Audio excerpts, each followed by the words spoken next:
हरे कृष्ण। अध्याय 4 श्लोक संख्या 27।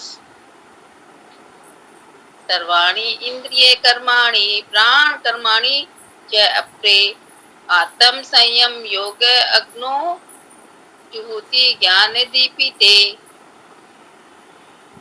सर्वाणि सारी इंद्रियों के कर्माणि कर्म प्राण कर्माणि प्राण वायु के कार्यों को जय भी अपरे अन्य आत्म संयम मनोनिग्रह को योग संयोजन विधि अग्नो अग्नि में जुहित अर्पित करते हैं। ज्ञान दीप्ति आत्म साक्षात्कार की लालसा के कारण। दूसरे जो मन तथा इंद्रियों को वश में करके आत्म साक्षात्कार करना चाहते हैं, संपूर्ण इंद्रियों तथा प्राण वायु के कार्यों को संयमित मन रूपी अग्नि में आहुति कर देते हैं। इसमें हमें प्रभुपाद जी बता रहे हैं कि अपनी इंद्रियों को वश में करने का सबसे बड़ा तरीका क्या है कि पहले हमें अपने ज्ञान में वृद्धि करनी चाहिए, हमें मन को कंट्रोल करना चाहिए। जब तक हमारा मन कंट्रोल नहीं होगा तब तक हम अपनी इंद्रियों को वश में नहीं कर सकते। तो इंद्रियों को वश में करने का एक सबसे बड़ा आत्म साक्षात्कार क्या है? मन। और हम अपने मन और इच्छाओं को ही आहुति हमें देनी चाहिए। मन इंद्रियों को वश में करने का सबसे बड़ा तरीका क्या है? ज्ञान। जब तक हमारे ज्ञान में वृद्धि नहीं होगी, हम भक्तों का संग नहीं करेंगे, तो हम नहीं इंद्रियों को अपनियों को वश में कर सकते। तो ज्ञान से योगी जन जो जो योगी होते हैं, जो सन्यासी होते हैं, वो उनका क्या है, उनको ज्ञान से ही वो अपनी इंद्रियों को, अपने मन को अपने को वश में करते हैं। और जब कोई भी बुरा विचार आता है मन में, तो उस समय उनका ज्ञान ही उन्हें बचाता है इन सब से। अगर हमारे मन में सन्यासियों के मन में कोई भी बुरा विचार आता है, तो जो उनका ज्ञान होता है ना, उनके ज्ञान से ही वो अपने इन बुरे विचारों से बच सकते हैं। उनके जीवन का लक्ष्य ये नहीं है कुछ और, वो सोचती हैं। इसीलिए हर काम के जैसे दो पहलू होते हैं, एक सही तरीके से करते हैं हम, और एक उसका पहलू क्या होता है, एक उसका पहलू होता है गलत तरीके से कोई भी काम करना।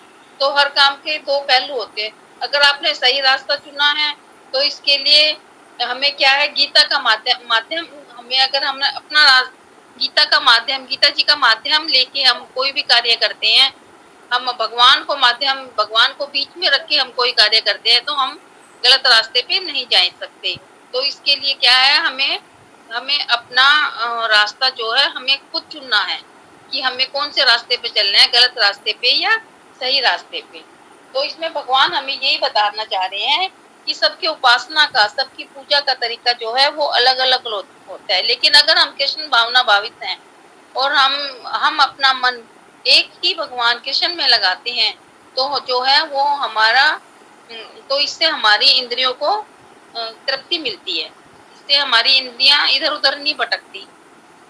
इसका हम अब तात्पर्य समझना चाहेंगे। यहाँ पर पतंजलि द्वारा सूत्रबद्ध योग पद्धति का निर्देश पतंजलि कृत योग सूत्र में आत्मा को प्रत्यगात्मा तथा परागात्मा कहा गया है। इसमें जो है पतंजलि जो वो योग पद्धति के महर्षि पतंजलि हुए हैं, तो उन्होंने भी योग सूत्र में आत्मा को प्रत्यगात्मा तथा परागात्मा कहा गया है। प्रत्यगात्मा मीन्स जो आत्मा से उत्पन्न होती है, उद्भूत होता है, और जो भाषित होता है, तथा जो जीवात्मा या प्रत्यात्मा उसी को कहते हैं, जो कि हमारी आत्मा से प्रकट होता है। तो वो क्या है, प्रत्यगात्मा है तथा परागात्मा है। और जो जहाँ कहीं भी आप पढ़ो, कहीं भी सुनो, तो प्रत्यगात्मा उसको मानव जीव या जीवात्मा, आत्मा से जो आया हो, जो हमारे जो हम जीव आत्मा से आए हैं, आत्मा, तो वो ही प्रत्यगात्मा है। प्रत्यगात्मा क्या है, अलग है। जब तक जीवात्मा इंद्रिय भोग में आसक्त रहता है, तब तक वह परागात्मा कहलाता है। अगर हम भौतिकता में फंसे रहेंगे और इंद्रियों के भोग की लालसा हमारे मन में बनी रहेगी, तो वो जब तक हम हमारा क्या है, उसको क्या कहते हैं, परागात्मा, क्योंकि वो जो है वो इंद्रियों के वश में ही रहते हैं, और इंद्रियों के वश में रहेंगे, भौतिकता में फंसे रहेंगे, आध्यात्मिकता से दूर रहेंगे, तो इससे क्या है, वो परागात्मा कहलाते हैं। जीवात्मा के शरीर में 10 प्रकार के वायु कार्यशील रहते हैं, और इससे श्वास प्रक्रिया प्राणायाम द्वारा जाना जा सकता है। तो हमारे शरीर में जो है 5 काम इंद्रिया और 5 ज्ञानेंद्रियां होती हैं। तो ये जो है, हम जब प्राणायाम करते हैं, हमारी श्वास क्रिया से ही ये सारी क्रियाशील होती हैं। तो इनको हम जो है 5 जो हमारी ज्ञानेंद्रियां हैं और 5 जो कर्मेंद्रियां हैं, जैसे तो इनको हम अपने श्वास क्रियाओं के द्वारा ही पहचाना जा सकता है। जैसे हमारी कर्म इंद्रियां होती हैं, वाणी, जैसे वाणी है, बोलने के लिए भगवान ने शक्ति दी है, तो इस वाणी के भी 2 कार्य होते हैं, एक तो हम इससे मीठा भी बोल सकते हैं और इस वाणी से हम कड़वा भी बोल सकते हैं।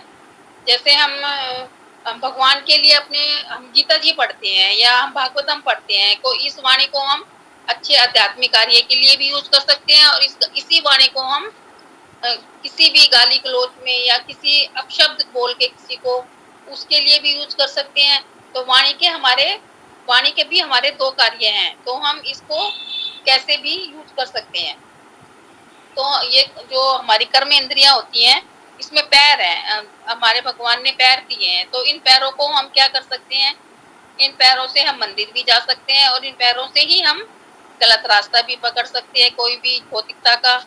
तो भगवान ने हमें पैर दिए हैं। ये हमारी जो पैरों के क्या काम है कि हम सुबह उठे, अपने भगवान का नाम लें, भगवान के मंदिर जाएं, इन पैरों से अच्छी अच्छी यात्राएं करें। तो ये हमें पैर किस लिए दिए, भगवान ने यात्रा करने के लिए दिए, ना कि भौतिकता में इधर उधर भटकने के लिए दिए हैं। वो तो हमारे अपने मन की इच्छा पे डिपेंड करता है कि हम इनको किस तरफ अग्रसर कर सकते हैं। लेकिन जो भी आध्यात्मिकता से जुड़ेगा, जो भक्तों से जुड़ेगा, जो भक्तों का संग लेगा, तो उसका मन कभी भी इधर उधर नहीं भटकेगा, और वो हमेशा अपने अपने पैरों से सोचेगा कि मैं इधर उधर ना जाके कोई तीर्थ ही कर आए या मंदिर ही भगवान जी के दर्शन कराएं। तो यही सोचता है, कोई भी भक्तों से जुड़ेगा, आध्यात्मिकता से जुड़ेगा, तो वो अपने पैरों को अच्छी जगह ही लेके जाएगा। हाथ है, अब भगवान ने हमें हाथ दिए हैं, तो इन हाथों से हम अच्छे कार्य करें, और इन्हीं हाथों से हम बुरा कार्य भी कर सकते हैं। तो यही है, हाथों के भी यही 2 कार्य है भगवान ने दिए हैं। इन हाथों से हम दान भी कर सकते हैं, और इन हाथों से हम किसी का धन ले भी सकते हैं। तो लेकिन अगर हम अच्छी आध्यात्मिकता से जुड़े हुए हैं, तो वही बात है कि अगर हम आध्यात्मिकता से जुड़े हुए हैं, तो हम यही सोचेंगे, मंदिर जाएंगे तो हम कुछ दान करें, कुछ सुदामा सेवा करें, या जो भी हमारे पे बन पाए हम वो करें। हम भंडारे में दे प्रसाद के लिए, हम भक्तों को प्रसाद खिलाएं, या हम अपने घर में सत्संग कराएं। तो वही है कि हम यही सोचेंगे, हम हाथों से अच्छा कार्य करें, ना कि हम किसी का लें। तो वही है, अब है गुदा, जैसे मल त्यागना, ये भी हमारी कर्मेंद्रियों में ही आता है। और लिंग जैसे कि संतान उत्पत्ति करने का एक साधन है। तो भगवान ने ये हमारे 5 कर्मेंद्रियां दी हैं और 5 ज्ञानेंद्रियां दी हैं। आंखें दी है भगवान ने कि हम अच्छे अच्छे सुबह उठे, भगवान के दर्शन करें, मंदिर जाएं। नाक दिया भगवान ने कि हम अच्छी चीजें सूंघे, भगवान के फूल चढ़े हुए हम सूंघे, भगवान का चंदन, भगवान के दर्शन करें। भगवान नाक से हम जो है फूल सूंघ के, भगवान के जो चरणों में फूल चढ़ते हैं उनको हम सूंघे, ताकि हमारा मन पवित्र हो। जीवा दी है भगवान ने हमें, जीवा की भगवान का प्रसाद पाए। तो इसी जीवा से हम कुछ भी और भी अब गलत सलत चीजें भी खा सकते हैं, लेकिन भक्त जो है वो हमेशा यही सोचते हैं कि पहले हम भगवान का भोग लगाएं और फिर उसके बाद हम प्रसाद ग्रहण करें। त्वचा है, भगवान ने ज्ञानेंद्रिय में हमारी एक त्वचा भी आती है, त्वचा का अर्थ है स्पर्श। तो हम यही सोचेंगे कि हम अपने हाथों से भगवान के चरण स्पर्श करें, ताकि हम अपने अपने कोई भी भक्त ये नहीं सोचेगा कि हम किसी गलत रास्ते पे जाएं या किसी गलत चीज को स्पर्श करें। कान है, कान से हम यही सोचते हैं कि अब सुबह सुबह उठते हैं तो हम यही सोचते हैं ना कि कुछ अच्छा सा फोन में कुछ अच्छा सा लगा ले, कोई अच्छा सा लेक्चर लगा ले, वो सुने। या फिर प्रभुपाद जी के लेक्चर सुने या गीता भागवत के कोई श्लोक ही सुन लें। अब कान हमें भगवान ने इसीलिए दिए हैं कि ताकि हम इससे ना कि हम अपशब्द सुने किसी के। लेकिन जो भी भक्तों से जुड़ेगा, जो भी भक्तों से जुड़ेगा, अच्छी संगत लेगा, मंदिर जाएगा, तो उसका मन खुद ब खुद अपने आप ही सेटल हो जाता है कि वो इधर-उधर नहीं भटकता और वो हमेशा भक्तों का संग लेगा और भक्तों से सोचेगा कि भक्त मुझे कुछ अच्छा सा सुनाएं ताकि मेरा मन पवित्र हो, मेरी आत्मा पवित्र हो, मेरी आत्मा को भोजन मिले। हम शरीर को ही संवारते रहते हैं, शरीर को ही भोजन देते रहते हैं, लेकिन आत्मा के लिए भी आत्मा का भोजन क्या है? हम भागवतम पढ़े, गीता जी पढ़े, कोई भी इतने सारे हमारे ग्रंथ हैं, इतने पुराण हैं, जहाँ से भी हम पढ़ेंगे कुछ ना कुछ हमें जरूर अवश्य मिलेगा। या भक्तों से सुनेंगे, लेक्चर सुनेंगे, प्रभुपाद जी के लेक्चर सुनेंगे, तो मंदिर जाएंगे तो हम कुछ ना कुछ हमें अच्छा ही सुनने को मिलेगा। तो यही हमें इसमें भगवान प्रभुपाद जी बता रहे हैं कि हम इंद्रियों के द्वारा अच्छे कर्म करें, अच्छे कर्म करें, जिससे कि हमारे इंद्रियां वश में रहें और इधर-उधर ना भटकें।